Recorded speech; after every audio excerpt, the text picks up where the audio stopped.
अस्सलामुअलैकुम, आदाब। उम्मीद करता हूँ आप जहाँ भी होंगे खैरियत से होंगे और अपनी ज़िंदगी के शब व रोज़ को बहुत अच्छे से बसर कर रहे होंगे।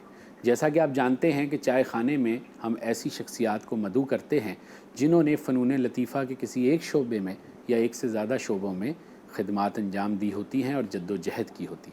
आज एक ऐसी ही शख्सियत हमारे साथ यहाँ मौजूद हैं जिन्होंने ना सिर्फ थिएटर में, फ़िल्म में, बल्कि अदब में भी अपनी खिदमात अंजाम दी हैं। और जद्दोजहद का तो एक ऐसा सफ़र है उनका कि उनसे बात करके अंदाज़ा होगा कि उन्होंने किस कदर मेहनत की। इसी हवाले से हमने एक पैकेज छोटा सा तरतीब दिया है। इस पैकेज को देखिए और फिर वापस आते हैं और आकर हम आज के हमारे मेहमान जो हमारे साथ हैं उनसे गुफ्तगू का सिलसिला शुरू करते हैं।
जी, तो आपने देखा पैकेज। आज हमारे मेहमान हैं सैयद मेहताब शाह जी। अस्सलाम वालेकुम। वालेकुम सलाम। कैसे हैं शाह जी? ठीक हैं, खैरियत से हैं? अल्हम्दुलिल्लाह। भाई आप तो कराची से चले गए, हमें पता चला, और फिर जैसे ही हमें पता चला आप वापस आए हैं कुछ दिनों के लिए, तो हमने फ़ौरन आपको देखें चाय ख़ाने में मदऊ कर लिया। मोहब्बत आपकी, मोहब्बत जी टीवी की। जी, तो चाय तो हम आपको पिलाएंगे, इसके बगैर तो हम जाने नहीं देते किसी मेहमान को। तो चाय बड़ी अच्छी हमारे यहाँ बनती है।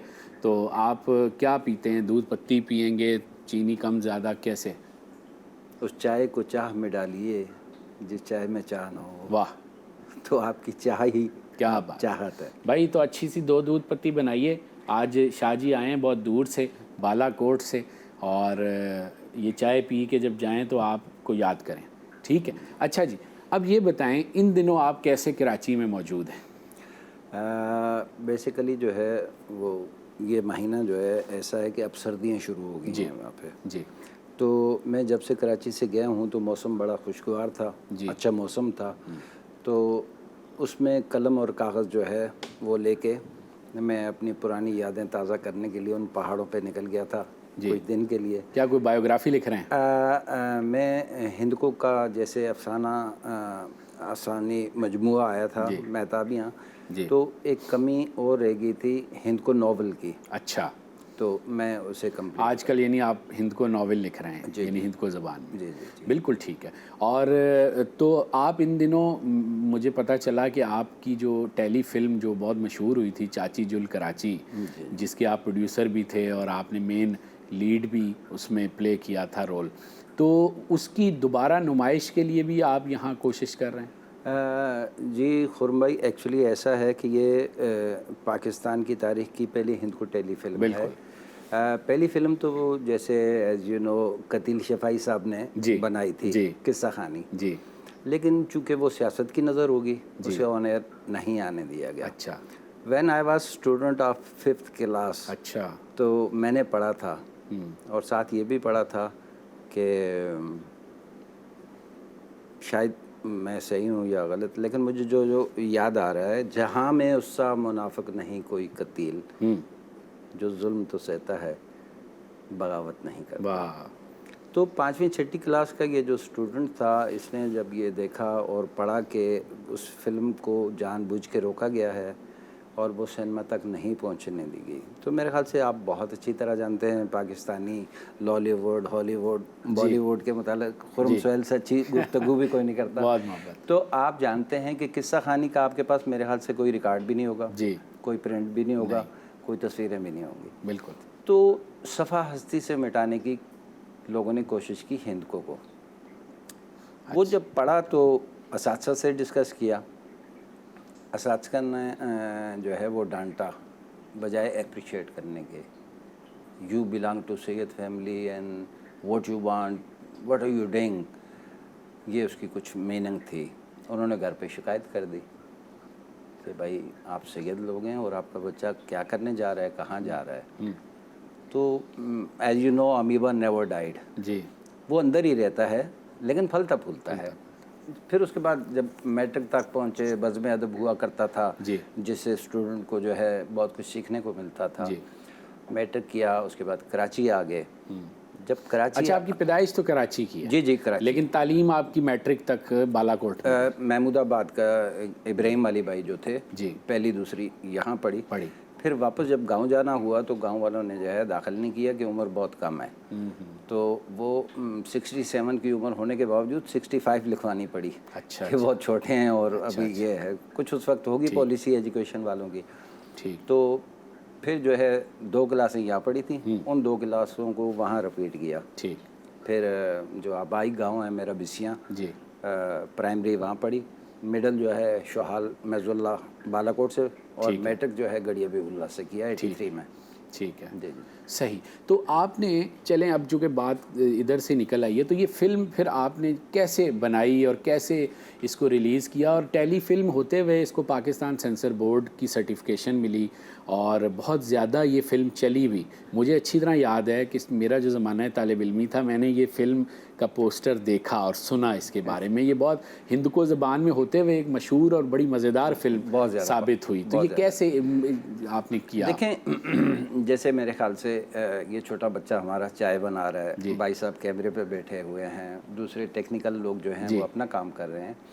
तो ज़रूरी नहीं है कि दे बड़ी know how to speak Hindko, ठीक है, but they know very well where is Kaghan, Naran ji, Shogran जी, सारा पाकिस्तान है, ये भी हाँ पाकिस्तान का हिस्सा है। तो इन्होंने जब देखा कि ये उस इलाके में फिल्माया हुआ शाहकार है, तो इन्होंने कतई नज़र के हिंद को क्या है, हमें आती है या नहीं आती, तो उन सीन्स को देखने के लिए, कुदरत के नज़ारों को देखने के लिए इन लोगों ने उसमें पार्टिसिपेट किया। ठीक, यानी कि अगर 90-80% हज़ारेवाल लोगों ने देखा, हिंद को बोलने वालों ने देखा, तो 20% आप लोगों ने भी उसको देखा। बिल्कुल। इस वजह से वो जो है 100% अप्रिशिएट होने के बाद सुपर हिट होगी। बिल्कुल सही। तो इन दिनों वो दोबारा नुमाइश के लिए लग रही है कि नहीं लग रही है? एक्चुअली आपकी बात हो रही थी कुछ सिनेमा, जैसा कि आपकी उम्र छोटी है और वो आपकी तालिब इल्मी का दौर था, तो आपके साथ के ये बच्चे और दूसरे टीनेजर जो हैं वो बार बार मुझे फेसबुक पे कहते रहते हैं कि हमारा क्या कसूर है। अच्छा। हमारे तमाम फैमिली को आपने बाप को, दादा को, माओं को, बहनों को दिखा दी,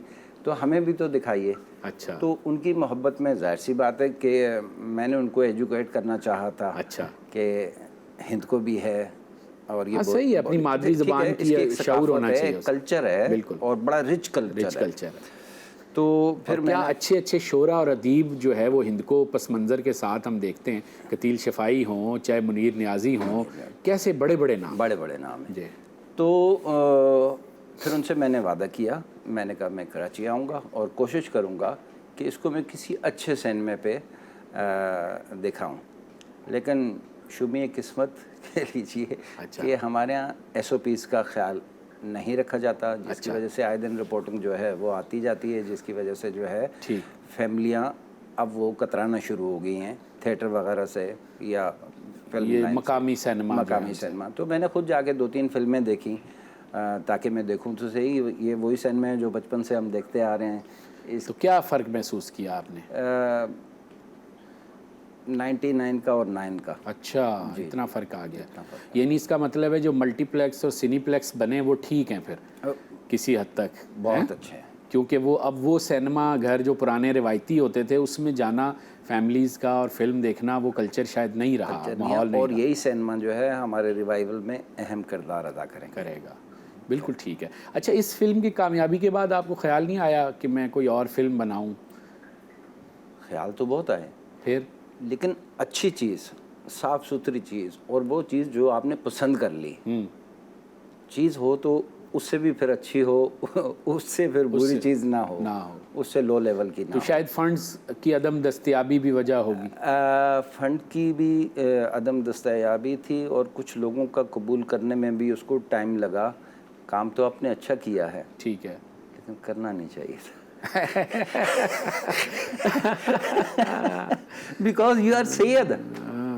अच्छा। हाँ, आपको करना नहीं चाहिए था।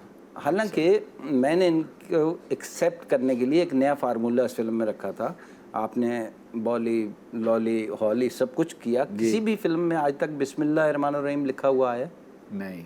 चाची जुल कराची आप देखेंगे या उसका प्रीव्यू दिखाएंगे आप इन लोगों को, तो ये बिस्मिल्लाहिर्रहमानिर्रहीम से शुरू होती है। सही। जब इसका एंड होता है तो वो होता है हुक्म खुदाबंदी वबिल वालिदैन एहसाना। सही। ताकि हमारा जो माशरा है, जो सकाफत उसकी है, उसकी तरबियत भी हो और पता भी चले कि मैं पब्लिक को क्या मैसेज देना चाहता हूँ। बिल्कुल ठीक। देखें, इस वक्त बदनसीबी हमारी ये है कि हमारे पास सब कुछ है, कहानी नहीं है। कहानी नहीं है, ये बहुत बड़ा मसला है। कहानी मर गई है। बिल्कुल। और कहानी लिखने वाले को आपने मार दिया है। अच्छा। आप मुझे तो 5 लाख रुपए देते हैं, शाह साहब आप आइएगा, ये रोल है और 2 दिन के शॉट हैं, बस ये गया कैमरा, ये करें, एंज आया ए लगे था, तुसी हो पे हो, तो मैं तो 5 लाख लेके घर चला गया। आप राइटर को कहते हो नहीं आप 10,000 ले लीजिएगा। वाई? बिल्कुल। आपने मार दिया उसको। अच्छा, आप डॉक्टर अनवर सज्जाद के शागिर्द भी रहे और आपने स्क्रिप्टिंग की तालीम national academy of performing arts में हासिल की और उनकी सोबत में रहे। मैं भी आता था वहाँ, आपसे मुलाकातें होती थी। तो डॉक्टर साहब की सोबत में आप रहे और इतना जय्यद लिखने वाला, तो क्या फिर भी आपको नहीं लगता था कि भाई जब उस वक्त आप ये सब सीख रहे थे कि शायद कहानी नवीस को मौका मिल जाएगा और इस फिल्म इंडस्ट्री में या थिएटर की इंडस्ट्री में, टीवी की इंडस्ट्री में राइटर को आगे आने देंगे? तो क्या आपके तजुर्बात रहे उस दौर में? आपने कोशिश की ये जो जिसकी बुनियाद पे आप कह रहे हैं कि कहानी नवीस को मार दिया गया या उसे दीवार से लगा दिया गया, कैसे, किन तजुर्बात की बुनियाद पर? देखें, इसमें एक आपके मुंह के एक लफ्ज़ को मैं ब्रैकेट में क्लोज करना चाह रहा हूँ, वो है शायद। ठीक है, बात शायद वाली है। मंटू की उम्र मरने की थी जिस उम्र में वो चले गए। ठीक। 45 क्या उम्र? कोई उम्र नहीं। ही वॉज यंग जी। और बहुत कुछ करना चाह रहे थे। अब एक तरफ वसाइल की जंग है और एक तरफ मसाइल की जंग है। आप माशरा वही हैं, मैं भी माशरा वही हूँ, लेकिन हमारे ऊपर भी तो कोई है।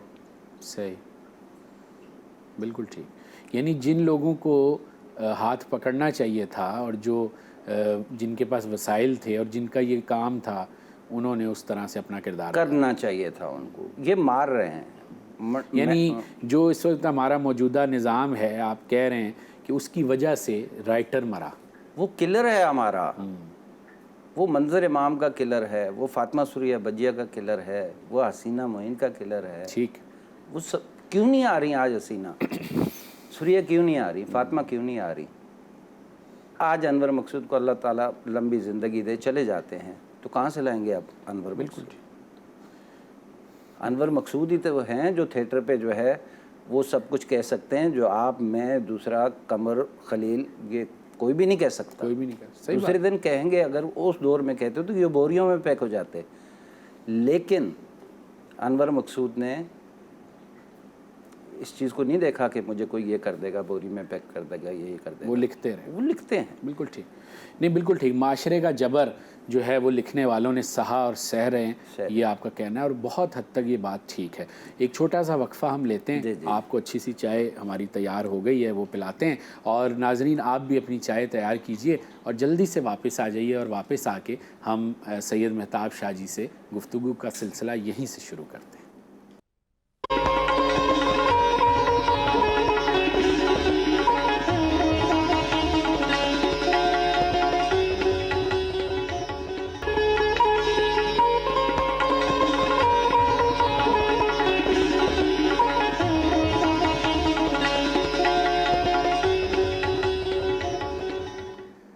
जी, बात हो रही है सैयद मेहताब शाह जी से। और शाह जी, आपने ये फ़िल्म बनाई और लिखी और इसमें एक्टिंग की, ये तो अपनी जगह, लेकिन आपने कुछ बॉलीवुड की जो फ़िल्में हैं उसमें काम भी तो किया, जैसे एक फ़िल्म डर थी जिसमें आपने शान और बाबर अली जो उस वक्त बहुत बड़ा नाम थे उसमें आपने उनके साथ विलन का काम किया।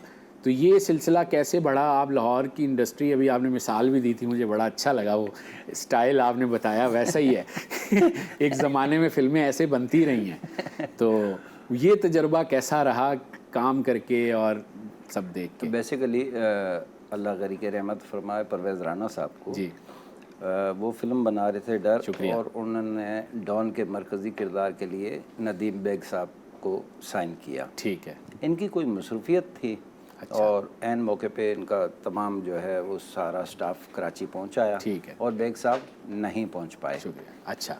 तो जिसकी वजह से जो है उन दिनों मेरा थिएटर चल रहा था फ्लीट क्लब में, हिंद को थिएटर, गंजा पे थे बांके पुत्र।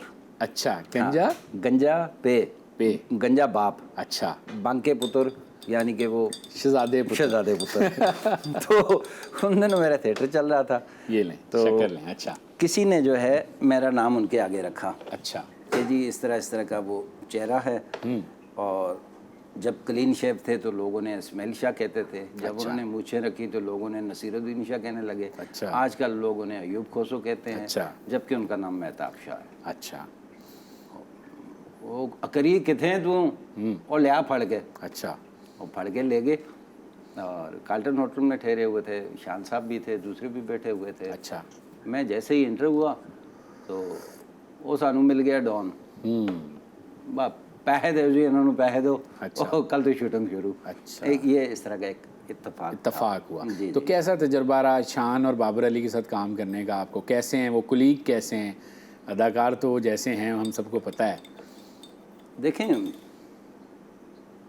शान साहब, अगर मुझे आप कहने दीजिए, इजाज़त दीजिए, हमारे पाकिस्तान का सरमाया है, जी, फ़ख्र हैं। जी, आपने कहा कि एज एन एक्टर नहीं, जी, एज एन कुलीग। जी।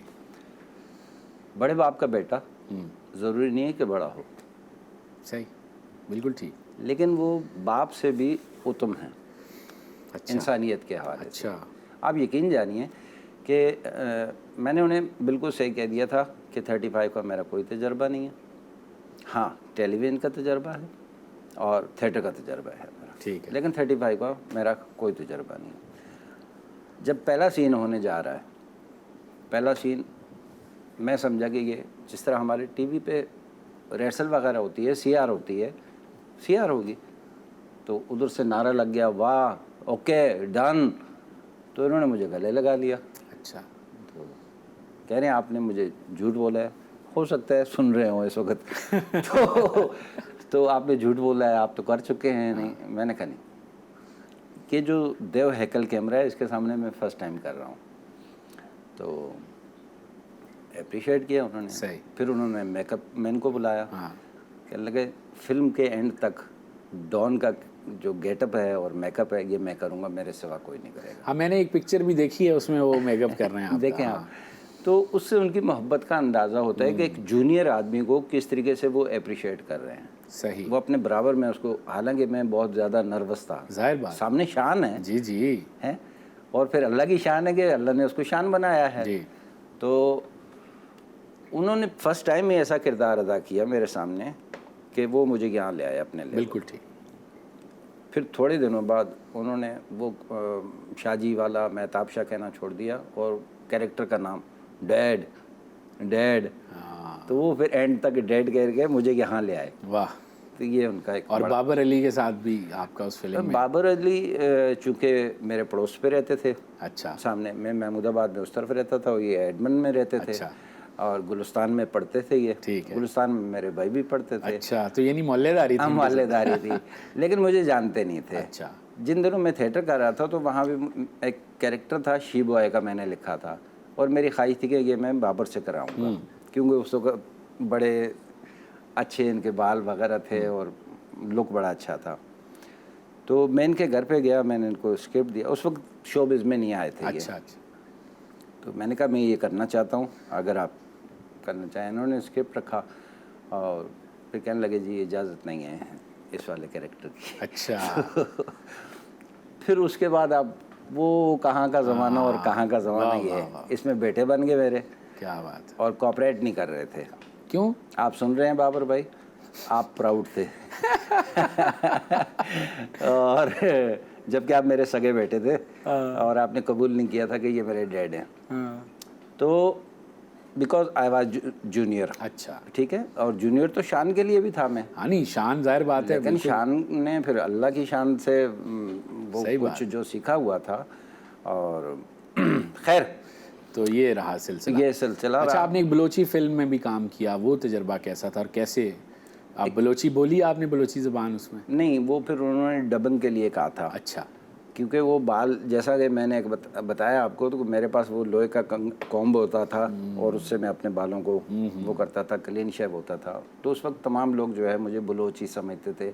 जैसा क्वेटा टेलीविजन मेरा जाना हुआ 88 में, सजाद साहब का एक प्ले था बच्चों का, मेरे ख्याल से उसका नाम था अल्फ बे पे। अच्छा, तो उसमें मैंने छोटा सा एक किरदार किया था। अनवर सजाद साहब का? नहीं, सजाद साहब जो प्रोड्यूसर थे। अच्छा, ठीक है। उनका। तो उसके बाद जब मैं कैंटीन में जाके बैठा तो सबके सब जो है चियाल संगत और ये वो बोलने लगे मुझे, तो मुझसे जवाब जो है वो नहीं हुआ बलोची ज़बान में, चूँकि मुझे आती नहीं थी। सही। तो फिर उन्होंने अंदाज़ा लगा लिया कि ये बलोच नहीं है। ठीक। आफ्टर 10 ईयर्स जब मैं इसूलिये में था जी तो आमना हक जहाँ रहती थी जी। वैदत कॉलोनी में, जी। वहाँ रोड पे खड़ा था रिक्शे के इंतज़ार में। तो वहाँ से बुगटी साहब गुजर रहे थे। अच्छा, और टेंटेड ग्लासेस थे, बाहर से तो मुझे नज़र नहीं आए। तो खैर वो मेरे करीब खड़े हुए तो उन्होंने शीशा उतारा और मुझे उन्होंने बलोची में कहा कहाँ जाना है। तो मुझे नहीं समझ आई कि ये क्या कहना चाह रहे हैं, लेकिन उन्होंने दरवाज़ा खोल दिया। तो फिर मैंने उन्हें कहा कि मैंने पीटीवी जाना है। तो अब मुझे नहीं पता कि ये कौन है। अच्छा। अब वो चले गए आगे, रेलवे क्रॉसिंग आती है, रेल आ रही थी, वो बंद था। तो वहाँ रुके और मुझे कहने लगे कि कहाँ से आए हैं, कौन है आप? अच्छा। मैंने तारफ़ करवाया। तो जब गौर किया तो मैंने कहा इनको मैंने टीवी पे देखा है कहीं, कौन है ये? तो मैंने पूछ लिया। तो उन्होंने अपना तारफ़ नहीं करवाया। अच्छा। उन्होंने कोयटा टीवी के दरवाजे के आगे मुझे छोड़ दिया और जो बंदा काउंटर पे बैठा हुआ था, पास बना रहा था, उसको देख के बुला लिया। अच्छा। हाँ, तो मेरी वापसी तक इनको नहीं जाने दीजिएगा।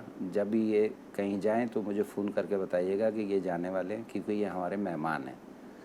अच्छा। हाँ, वाह क्या बात है, बड़ा आप बड़ापन देखें आप। बड़ापन आप देखिए। और फिर मुझे पाकिस्तान टेलीविज़न वालों ने बाहर नहीं जाने दिया। अच्छा। उन्होंने कहा कि नवाब साहब का आर्डर है। तो मैंने कहा ये नवाब कौन आ गया? हाँ। फिर मुझे पता चला और फिर मैंने आपसे रिक्वेस्ट करके पूछा कि कौन? अच्छा। उन्होंने कहा जी आप नवाब अकबर बुकुटी के मेहमान हैं और उन्होंने कहा कि इनको जाने नहीं दीजिएगा। अच्छा। अच्छा। खैर वापसी पे फिर उन्होंने मुझे जो है वहाँ छोड़ा वैदत कॉलोनी में। अच्छा। और रास्ते में उन्होंने मुझे बात की। अब मुझे सही से याद नहीं उनके बेटे का क्या नाम था। अच्छा। उन्होंने कहा यू आर सेम टू अच्छा। My son. वाह वाह वाह, क्या बात है। तो उन्होंने ये किया था। और अब्दुल करीम बलोच साहब पाकिस्तान टेलीविज़न के जीएम जो थे, उन्होंने मेरा नाम इस्माइल शाह रखा था। अच्छा। तो वो भी देखें आप, क्या बड़ा बड़ा अदाकार बड़े लोग थे। अच्छा, बिल्कुल ठीक। तो ये इस तरह से ये फिर आपका सिलसिला हुआ जो आपने बलोची फिल्म और फिर कोयटा सेंटर से जो आपने काम किया। कोयटा सेंटर से किया, फिर कराची सेंटर से भी किया। यहाँ से किया। सबसे पहला मैंने जो खेल किया था your obedient servant, Ali Rizvi साहब उसके प्रोड्यूसर थे। अच्छा। और ये खेल जो है कराची मरकज़ से। क्या सन याद है आपको कौन सा? मार्च 88। ठीक है, मार्च 88। उसके बाद फिर ठीक है। और इस यही ज़माना है जब आप जाहिर बात है थिएटर भी कर रहे थे? थिएटर की बुनियाद 15 जून 1986 को रखी। अच्छा। हिंदको थिएटर पहले थी। मासी दिया पुत्रा। अच्छा। पहला हिंदको ड्रामा। ठीक है, कराची में। बिल्कुल ठीक। जी जी। तो एक अंदाजे के मुताबिक आपने कितनी फिल्में जो हैं उनमें काम किया, कितने टीवी के प्लेज़ हैं जिनमें काम किया, और फिर थिएटर के कितने प्लेज़ हैं जिनमें काम किया? एक ज़रा अदादो शुमार अगर आप याद हों कुछ अंदाजे से। आपको अच्छी तरह याद है, आप प्रोग्रामों में आए जब मैं कंपेयरिंग करता था। जी मुझे याद है। तो 1160 प्रोग्राम जो हैं वो टोटल हैं, ड्रामा, थिएटर और कंपेयरिंग के प्रोग्राम मिला के 15 जून 1986 से लेके 15 जून 2018 तक। बिल्कुल ठीक, बिल्कुल इनकी तादाद 1186 तक। सही, ठीक। बिल्कुल। अच्छा, ये तो सिलसिला चले एक्टिंग का तो समझ आता है, और फिर उसी में डायरेक्शन किया आपने, उसी में प्रोडक्शन की तरफ आप गए, सारा काम। लेकिन शॉर्ट स्टोरी राइटिंग, और वो भी हिंदको में, ये एक टेक्निकल काम था, तो इसको फिर कैसे आपने निभाया? कहानियाँ जो लिखी हैं आपने, बल्कि मैं चाहूँगा ये ज़रा किताब मुझे आप दिखाइए, अपने देखने वालों को हम ज़रा सा ये मुतारिफ़ कराएं। ये किताब जनाब महताबियाँ, ये देखें आप, ये इनका मजमुआ है कहानियों का, और ये बहुत ही शानदार किताब। और इसमें जो चाची जुल कराची वाला पोला करैक्टर है उसकी तस्वीर, मतलब उस एंगल में ये तस्वीर है इनकी, बहुत ज़बरदस्त। तो ये कैसे हुआ, ये बताइए? ये तो बड़ा टेक्निकल काम है, कहानी लिखना। एक्चुअली देखें, जब मासी दया पुत्रा 15 जून 1986 पहला हिंदको ड्रामा और दाग बैल रखी थी पाकिस्तान नेवी फ्लीट क्लब सदर कराची में, ठीक है। तो लिखने का काम तो आगाज़ वहीं से कर दिया अच्छा, था। ठीक। और फिर 2003 में या 2 में नापा वजूद में आ गया था। ठीक है। बचपन से एक ख्वाहिश थी ज़िया मोहिउद्दीन को मैं बिल्कुल सामने लाइव देखूं। ठीक है। सही। तो जब डॉन अखबार में जो है इश्तिहार छपा 3 से 4 लाइनों का कि इस तरह नापा में दाखिले जा रही हैं। ठीक है। अब देखिए सुहेल भाई, मुझे कहने दीजिए, आई बिलोंग टू बालाकोट। ठीक है। एक बड़ा पसमानदा इलाका ठीक। कह लें आप उसको। मैंने बकरियां भी चराई हैं, मैंने घास भी काटी है, मैंने लकड़ियां भी काटी हैं, मैंने हल भी चलाया है, और मैंने एक बाड़े में से जैसे गोबर हटाते हैं, जानवरों को नहलाते हैं, धुलाते हैं, वो सारे काम चुके मैंने किए हुए हैं। फसलें भी काटी हैं, आटा भी पीसा है, जो देहाती एक काम करता है, कि तमाम यहाँ पे था। और जब नापा का सुना कि नापा में दाखिले हो रहे हैं और मैं आया, तो वहाँ पे आप लैंड क्रूज़र में आ रहे थे, ये प्राडो में आ रहे थे, वो उससे महंगी में आ रहे थे, वो उससे महंगी में आ रहे थे, जबकि मैं जो है वो चिंगची में सफ़र करने वाला बंदा। फनकार होता है वो किसी भी चीज़ में आए चाहे पैदल आए चाहे जहाज से। तो चूँकि आपने सवाल कर दिया है तो मैं चला गया। ठीक है। क्योंकि मुझे तो मिलना था ज़िया मोहिउद्दीन अच्छा, साहब एक से। काम करते हैं, ये बड़ा दिलचस्प मोड़ आ गया है, मैं चाहता हूँ कि बात बीच में ख़राब ना हो, एक ब्रेक लेते हैं। जी, और फिर प्लीज़। मुझे ज़रूर बताइए कि ये फिर कैसे हुआ तजर्बा, और नैपा से आपकी वाबस्तगी कैसे हुई। एक छोटा सा वक्फा और फ़ौरन से वापस आके बात यहीं से शुरू करते हैं।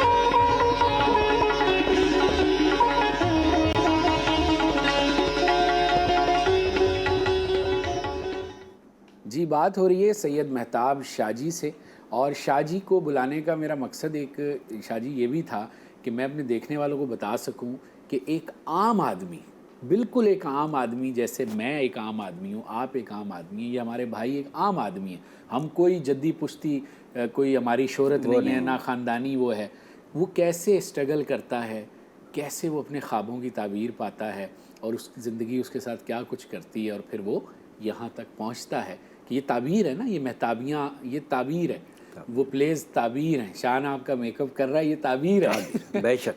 बिल्कुल। ज़िया मोहिउद्दीन से फिर आपकी मुलाकात, डॉक्टर अनवर सज्जाद का शागिर्द होना, आर्ट्स काउंसिल में प्लेस करना, और जगह पे चीज़ें, प्राइम टाइम में पीटीवी से ऑन एयर जाना, ये सब आपकी ख्वाबों की ताबीर। तो आप बता रहे थे कि आप नेपा गए, तो फिर वहाँ जब नापा गए तो देखी, मैं समझा कि मैं होऊंगा, मेरी तरह के 2-4 लोग और होंगे, लेकिन वो तकरीबन तादाद हज़ारों में थी। ठीक।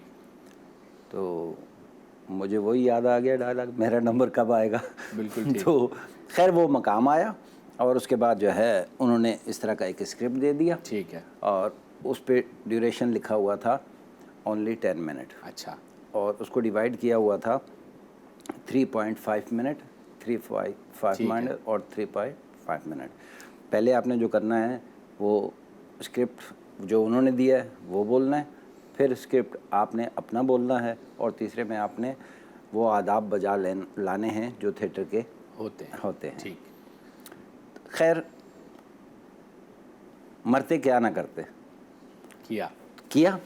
ज़िया साहब बैठे हुए थे सामने, ज़िया साहब ऑडिशन में बैठे हुए थे, तलत साहब बैठे हुए तलत थे, हुसैन बैठे हुए थे, राहत काज़मी बैठे हुए थे, हाँ, अरशद महमूद साहब बैठे हुए थे, अहमद हमेश साहब, वाह वाह वाह, ठीक है, एक आध शख्सियत जो है पड़ोसी ममालिक की थी, ठीक है, अब मुझे वो ठीक है, याद नहीं आ रहा। तो इस तरह के 10 लोग बैठे हुए थे। आप जेस्चर एंड पोस्चर देख रहे थे, ठीक है, ये बॉडी लैंग्वेज देख रहे थे, ठीक है, वो फुटवर्क देख रहे थे, ठीक, और हर एक की अपनी अपनी ड्यूटियां थी। लेकिन माहौल और ये सब कुछ देख के मैं समझ गया था, शाहजी तेरा पता साहब। जाहिर बात इतने बड़े लोगों के सामने, बड़े लोगों के सामने सही बात, मैं आया घर पे, सो गया और अपनी मीटर रीडिंग और यानी- मीटर चेक करने लग गया, बिल्कुल, जो ड्यूटी करने लग गया KEC की। तो आफ्टर 2 वीक मुझे कॉल आई मैडम गोडीना की जी, कि आप जो है इस तरह जो है आपने फ़ीस नहीं भरी और अपने क्लासें अटेंड नहीं की, क्लासें शुरू हो गई हैं। तो मुझे बड़ा एक अजीब सा वो लगा। तो मैंने कहा मैं तो गया था, मैंने लिस्टों में देखा बहुत बड़ी लिस्टें लगी हुई थी, मेरा नाम ही नहीं था, इसलिए मैं नहीं आया। तो खैर उन्होंने कहा कि आप ना पाइए, ठीक, ना पाया। मैं समझा कि न्यूमेरिकल लगी हुई हैं, अच्छा, मैं उसके हिसाब से तलाश कर रहा था, लेकिन जब देखा तो जहाँ तवक्को नहीं थी वहाँ मेरा नाम था। अच्छा, सही, और मुझे 10 में से 9 नंबर मिले हुए थे ठीक, उसमें। तो अब जो है चूँकि तनख्वाह इतनी थी जिसमें मैं बच्चे पाल सकता था, अच्छा, आर्टिस्ट जो हुआ, जी, बिल्कुल, तो फिर 5-10 दिन और नहीं गया, अच्छा, फिर दोबारा फ़ोन आ गया। ठीक है, जब दोबारा फ़ोन आया तो फिर मैंने ज़िया मोहिउद्दीन से रिक्वेस्ट की, मैं उनसे मिलना चाह रहा हूँ। ठीक है, अब मैडम ने कहा आप नहीं मिल सकते। अच्छा, तो मैंने कहा फिर मुझे आपने बुलाया क्यों है नापा, तो मैं आज के बाद नहीं आऊँगा। अच्छा, ये कह के मैं निकल गया, मैं गेट पे गया और पीछे से मैसेज आ गया कि आप बॉस से अच्छा, मिल लीजिए। अब मैं बॉस से मिला तो उनसे जो भी दुआ सलाम हुई, मैंने उनको मजबूरियाँ बताई कि फ़ीस ज़्यादा है, मैं अफोर्ड नहीं कर सकता। उन्होंने एक कागज़ और कलम मेरे आगे रख दिया कि एप्लीकेशन लिखें। अब कौन स्टूडेंट होगा पाकिस्तान का जो उनके सामने बैठ के लिखेगा? उर्दू लिखे तो मरे, अंग्रेज़ी लिखे तो मरे जी, तो मेरे हाथ कांपने लग गए। अब उन्होंने यूं किया, हम यूं हो जाते हैं, आप लिख लीजिए। वाह वाह वाह, क्या बात है, तो फिर मैंने 2 लाइनें लिखी ठीक और उन्होंने अपना ग्रीन कलम निकाला और उस पर लिख दिया 95% ऑफ। बताइएगा किसी को नहीं। हाय हाय हाय, ये देखें ना, ये बड़े लोगों की फिर बड़े बड़ी, लोगों का बड़ा बड़ा अंदाज, बड़ी हम लाख इख्तलाफ करें लेकिन खूबियाँ भी बेपनाह, नहीं, बहुत बड़ी खूबियाँ हैं, बहुत बड़ी। मैंने मैम गोडीना के हाथ में दिया, उन्होंने यूं देखा, उन्होंने कहा तो खैर ये सिलसिला चल निकला। फिर आप वहाँ रहे, 8 अक्टूबर 2005 को ज़लज़ला आ गया। मेरे कुछ अपने मुझसे जुदा हुए थे इस हादसे में, मैं वहाँ चला गया, वापस आया ठीक, तो जल्लल साहब की एक चहेती जो हैं वो वहाँ पे हमारी असातिज़ा में शुमार थी। उन्होंने मुझसे इंग्लिश में सवाल किए कि आप एब्सेंट थे। मैंने बताया कि 8 अक्टूबर 2005 ठीक, तबाकुन ज़लज़ला, जी, और मैं घर के 12 अफराद को ख़ानदान के इलाके के माले पड़ोस के दफना के आ रहा हूँ। उन्होंने कहा सो व्हाट खुरम सुहेल भाई, that was the last day in नापा। अभी 3-4 महीने रहते थे मेरा डिप्लोमा मुकम्मल होने को, ठीक, फिर आज तक वहाँ नहीं गया दोबारा निकल। ये तो देखें, ये तो इदारती मसाइल बहुत वाकई। अब देखें ना, आपकी ज़िंदगी में चूँकि वक्त कम है, हमें आपसे इजाज़त भी लेनी है, लेकिन जो जितना मैं आपको जानता हूँ, चाहे वो ये वाली स्ट्रगल हो, चाहे ज़ाती ज़िंदगी की स्ट्रगल हो, आपके इलेक्ट्रिक जो अब मौजूदा पहले वो उसका नाम कराची इलेक्ट्रिक सप्लाई तो KSC होती थी, तो आपने वहाँ भी इसी तरह स्ट्रगल की अपनी माशी ज़िंदगी को बरकरार रखने के लिए, और फिर उसमें भी नाइंसाफ़ियाँ हुई, आपने इस्तीफ़ा भी दिया और कबल अज़ वक्त आपने सर्विस छोड़ी। इसी तरह फ़नी ज़िंदगी में मुतअद्दिद जगहों पर मैं देखता हूँ कि जहाँ जुल्म हुआ आपने एहतजाज बुलंद किया और वहाँ से कूच कर गए। लेकिन इस बात से ये साबित होता है कि आप एक सच्चे फ़नकार हैं और आप अपनी स्ट्रगल जद्दोजहद जारी रखे हुए। तो मैं समझता हूँ कि सबसे बड़ी कमाई आपकी और हम जैसे लोगों की यही है कि हम सच्चाई के साथ, अपनी लगन के साथ अपने फ़न को जारी रखें और उससे वाबस्ता रहें। वरना लोग क्या से क्या हो जाते हैं, वक्त उन्हें क्या से क्या कर देता है और वो कहीं के भी नहीं रहते। लेकिन हम कहीं ना कहीं के तो हैं कम से कम। इसीलिए तो आज यहाँ चाय तो पी रहे इसीलिए हैं। तो आप चाय पी रहे हैं और इसीलिए मुझे खुशी है कि मैंने एक ऐसे फ़नकार को आज मदऊ किया जिसकी बिल्कुल रूट्स जो हैं ज़मीन के साथ जुड़ी हुई हैं, मिली हुई हैं। तो मुझे बहुत अच्छा लगा आपसे बात करके। अगर वक्त की तंगी हमें ना होती तो हम आपसे अभी बहुत सारी बातें रह गई हैं जो करनी थी। तो जाते जाते बस मुख्तसरन मैं चाहूँगा कि बताइए अब मुस्तकबिल के क्या कारनामे आप प्लान कर रहे हैं? नॉवेल जैसे आपने बताया हिंदुओं में लिख रहे हैं, और मज़ीद क्या? खुरम भाई, सबसे पहले तो आपका शुक्रिया, जीटीवी का शुक्रिया, आपने बहुत टाइम दिया और अच्छे तरीके से जो है मेरी मेहमान नवाजी की। बहुत शुक्रिया। रहा मुस्तकबल, तो देखें, हर शख्स चाहता है कि मैं कुछ ना कुछ करूं, और हर शख्स चाहता है, जिस रियासत में मैं रहता हूं तो रियासत के बड़े जो हैं उनको पता हो कि मैं हूं। ठीक। अब मेरी रियासत के बड़ों को, हाकिमों को नहीं पता कि मैं हूं, नहीं पता कि मंजर इमाम था, है।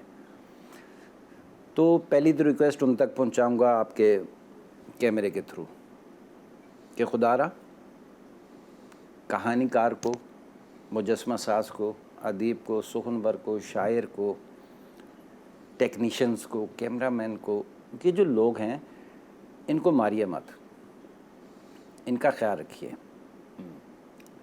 हमारे पड़ोसी मुल्क में हुकूमत सपोर्ट कर रही है जी। हमारी सपोर्ट क्यों नहीं हो रही? बिल्कुल ठीक। मस्ताना, लाहौर थिएटर का कितना बड़ा फनकार, बिल्कुल। बब्बू बराल, क्या हुआ उनके साथ? बिल्कुल। एक थप्पड़ मारा किसी ने स्टेज पे आके उनको, कानून वाले बंदे ने जी। और फिर वो सारी उम्र के लिए गुमनाम राहों में चला गया और मर गया। बिल्कुल सही बात। ये खून किन के यहाँ जाएगा? हाकिम के सर पे जाएगा। बिल्कुल।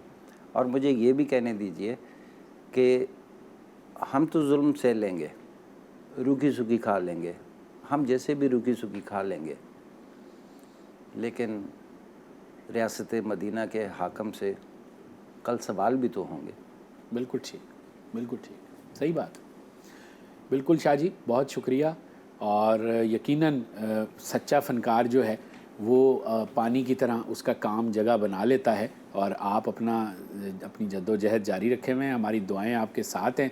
ज़िंदगी के किसी मोड़ पर फिर आपको बुलाएंगे, अच्छी सी ऐसी चाय पिलाएंगे और आपसे मज़े की बात। इंशाल्लाह the day will definite come. Thank you very much, बहुत शुक्रिया।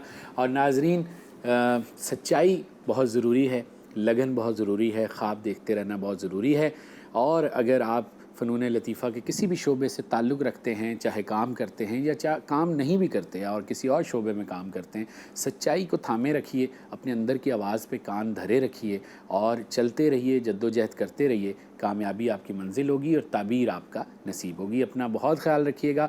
बहुत जल्द आपसे फिर किसी इसी तरह के अच्छे से मेहमान के साथ मुलाकात होगी। खुदा हाफिज़।